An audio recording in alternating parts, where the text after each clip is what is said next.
Hey, what's up, guys? It's Anthony Pius here, and also known as Film Buff 80.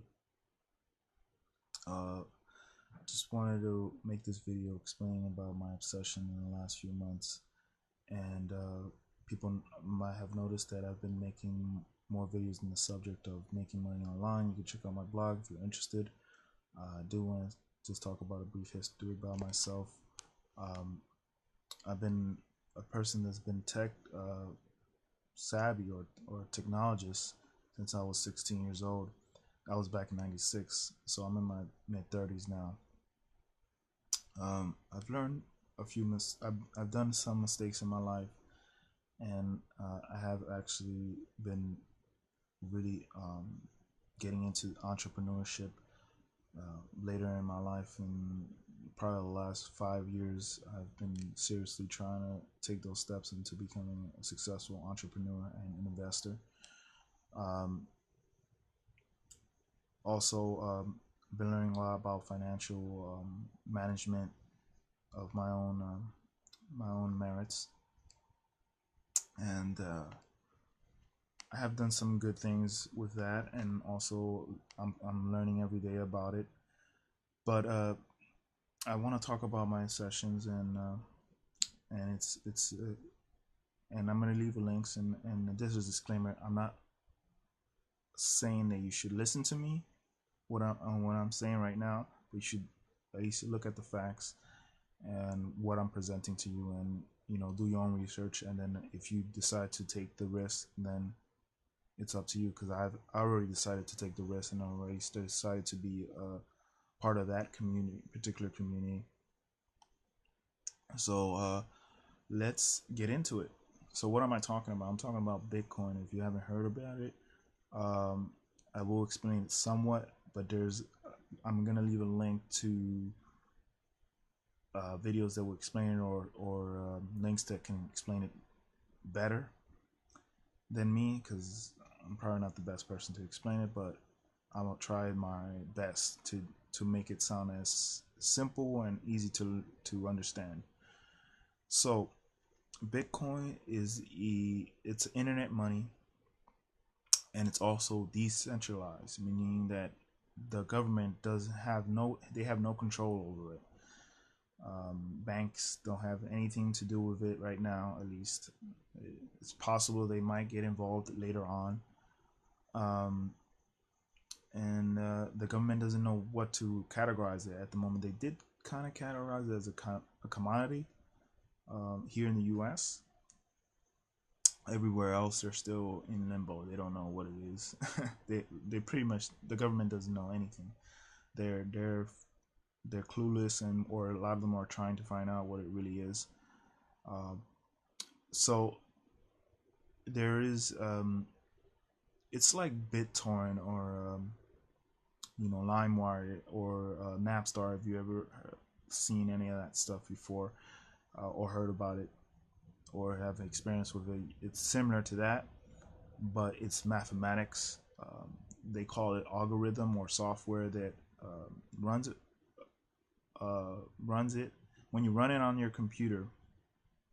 It calculates calculations that faster than a human can, obviously. And once the answer is correct, everything is checked in the network. You are rewarded with a Bitcoin. At first, in the first early times of when it first came out in 2008, and it was created by Satoshi. Uh, I don't know how to pronounce his last name. Something, but his first name is Satoshi, and he's anonymous. We don't know if it's a group or one person, but it doesn't really matter, because nobody knows who created the internet, and they don't really care. I mean, besides Al Gore claiming he did, who knows if he's telling the truth. Uh, I hope I'm making sense. Uh, but the most innovative thing about the Bitcoin is the blockchain, which is a ledger that basically makes everybody know what's going on in the whole, everything's, all the stuff that's transactions, and who has what. and it was at first thought that it was anonymous, but it's really pseudo anonymous because basically the way to identify you is a string of letters and numbers, and that's your address. And if someone really wants to find out who where this address exists, they can find out by your IP. Obviously, they can track you through your IP. Um, so that's the most innovative thing about it, is because of the blockchain. It basically is the honest way of tracking your currency, your internet currency.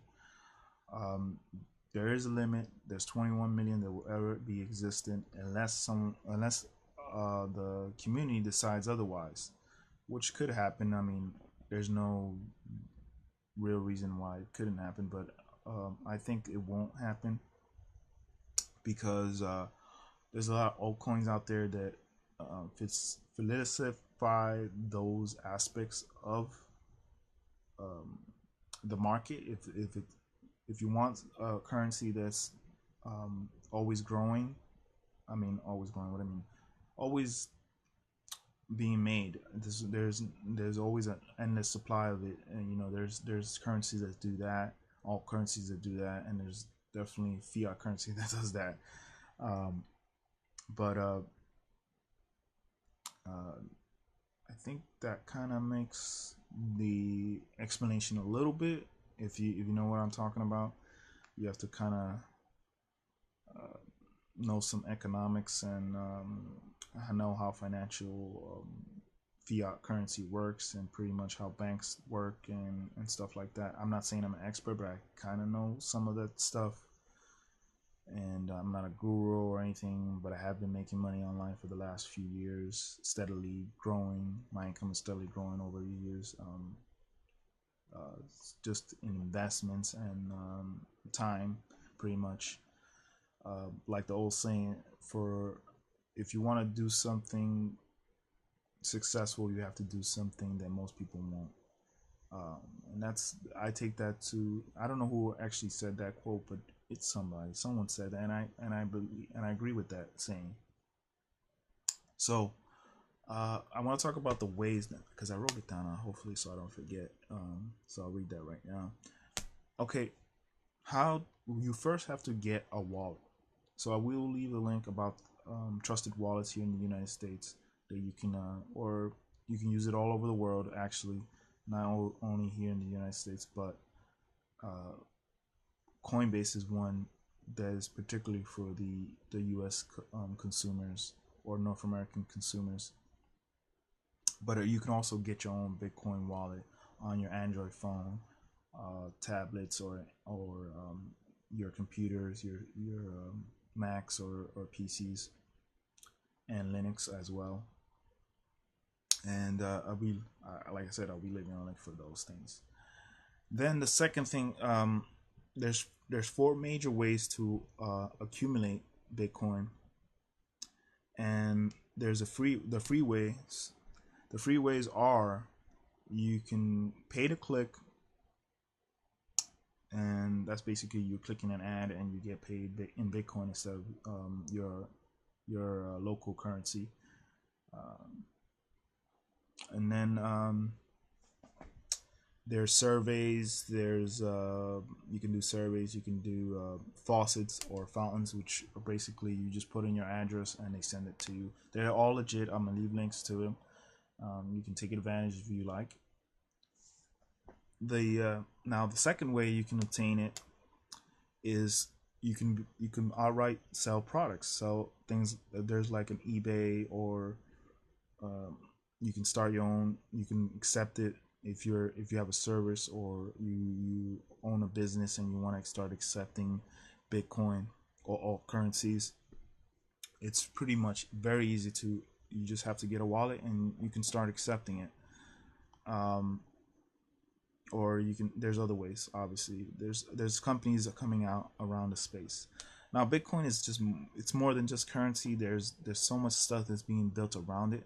So that's what's creating the value. I mean, at the moment, it's fluctuating around six. It was late last month. It was around $550. and it's gone up since then. It's up around 600, almost 700, fluctuating from there. I will say there is some securities. You have to learn about security, and cold storage is one of them. I will leave a link about describing that is the best way. I don't want to just describe it right here in this video because then I'll make a video a little longer. So let's move on. You could also outright buy it or start trading it and in exchanges. And you just go in there and Coinbase is one of them. You can in here in the US, you can definitely just go outright and buy it and start trading immediately. Well, not immediately. It takes a few days to if you attach your bank account. It takes about 4 days. Your first initial purchase of Bitcoin, but after that, it gets a little easier. Um, but you could also, what else can you do here? All right, the fourth way, and it's the hardest way, and it's probably the most rewarding way as well, but you do have to take into consideration you're gonna have to invest in time doing research and learning how to do this. You have to have some experience in mining. Well, I mean mining. I mean in DOS. What I meant was mining. It's referred to mining because your computer is basically doing calculations. And before, in the early days in 2008, you can mine it with your CPU, and now it's up to a point where people just mine it with either their GPUs or they have ASICs. ASICs are just machines that are particularly just to mine Bitcoin, or now there's an existence script, which is another algorithm, which is a derivative of Bitcoin, but it's slightly different, and it's litecoin is the main one, the front runner in that particular category of algorithms. There's more than just those two. Well, Bitcoin is in the shade 256, and there's a few coins in that existent realm category. There's so many other ones that are, and there's new ones coming out all the time. And at first, there people say, oh, they're resistant to ASICs because ASICs mine a lot faster than GPUs. There's some pros and cons to GPU mining. You'll waste more energy. That's the cons. You have to buy more to create the same power an ASIC would create. But you can mine different coins. You can mine script. You can mine shade 256, and you can also mine other algorithms that are similar that can run it. Then you can run GPU mining with it. So there is some useful useful for the graphic cards. But like I said, you're gonna have to take consideration. You're gonna be wasting way more power. But on the pro side, you can sell it to gamers, so the value doesn't go drastically down with the hardware over time. But that is probably the reason why graphic cards are a little bit more expensive than usual nowadays.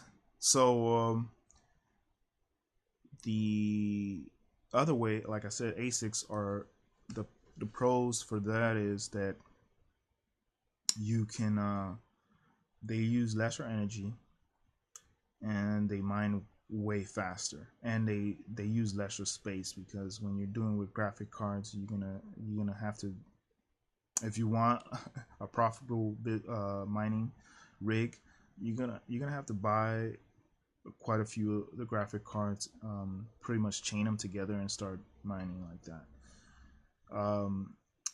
as years go by or months go by, the difficulty just gets harder and harder, um, and less coins are in circulation. So that is also a con in investing in investing in mining equipment. There, my advice is to start mining other coins besides Bitcoin, and they'll become more profitable. You can exchange it for Bitcoin or Litecoin. Pretty much what everybody's doing right about now, because even Litecoin is getting harder to mine, and it came out later than Bitcoin.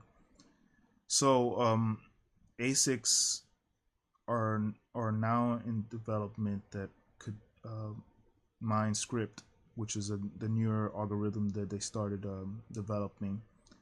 Uh, the problem with ASICs, also the cons to ASICs are that there's a lot of pre-orders. You have to wait for certain hardware, and once that hits the network, basically the one you invested beforehand is probably obsolete, or it's gonna get harder for you to obtain the same amount of coins that you were obtaining at first. So you're gonna have to upgrade or get more of the particular product, and that's the cons. Also, the cons is that your hardware will decrease in value when it comes to trying to resell it, and only most people that, and because it's a niche market, most people that buy it are pretty much miners themselves or people trying to learn how to mine.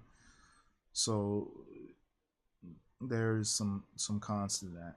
There also is the subcategory which is called cloud mining, which I'll leave a link to.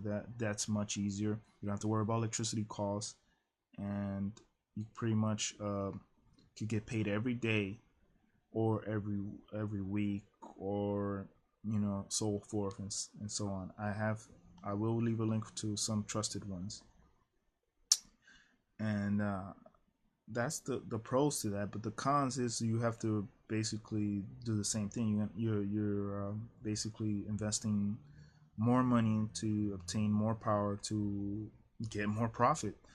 But like I said, you don't have to worry about electricity costs. So that it's kind of the good thing for it. So you and you don't have to worry about maintaining the hardware.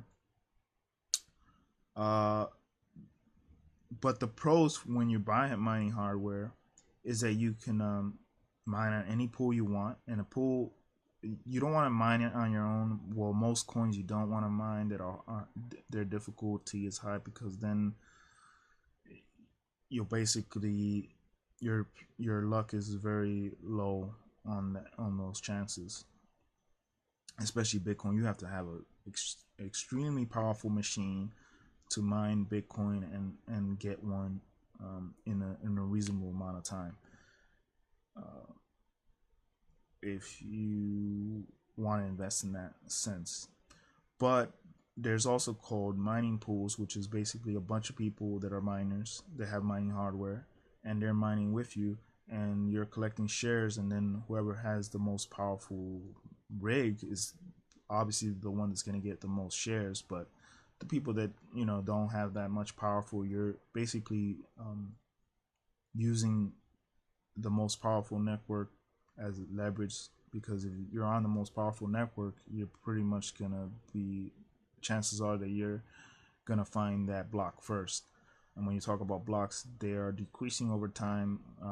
When it first started, it was 50 coins per block. Now it's 25, I believe, and 17, or is it 17? I'm trying to remember. I'm not sure exactly what number it is up to now. 17 million, maybe. No, it's not 17. I mean 12 million. And they figure that in 2040, all the coins will be mined. 21 million will be in existence. That's all. I think I mentioned that earlier, and I think that's about it. If you have any other questions or you want to see more videos about this subject, let me know. I'll be happy to do that. Excuse me. And yeah, I hope this helps someone out. Like I said, I'll be leaving links to everything I talked about for further information. And I'll see you guys later.